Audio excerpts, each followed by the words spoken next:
রবিবার ২১শে জুলাই তৃণমূলের শহীদ সভা। তার আগে শনিবার ধর্মতলায় ভিক্টোরিয়া হাউসের সামনে মঞ্চের প্রস্তুতির সরজমিনে খতিয়ে দেখলেন তৃণমূল সুপ্রিমো মমতা বন্দ্যোপাধ্যায়। মঞ্চের পাশে বসে বেশ কিছুক্ষণ সময় কাটান তিনি। ফিরহাদ হাকিম, অরূপ বিশ্বাস, সুব্রত বক্সিদের কাছে মঞ্চ প্রস্তুতির খোঁজখবর নেন। এরপর সংবাদ মাধ্যমের মুখোমুখি হয়ে তিনি ইন্ডিয়া জোটের সঙ্গী সমাজবাদী পার্টির নেতা অখিলেশ যাদবের সভায় যোগ দেওয়ার কথা জানান।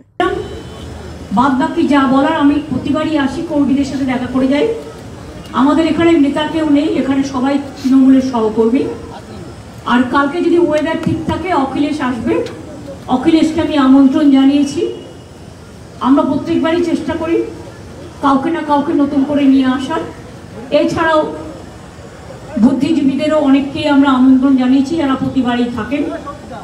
তার কারণ এটা যদি কেউ মনে করেন রাজনৈতিক সভা, শুধু তার নয়, এটা বাংলার অস্তিত্ব রক্ষা, দেশের অস্তিত্ব রক্ষা, বাংলা মাকে রক্ষা করার সভাও।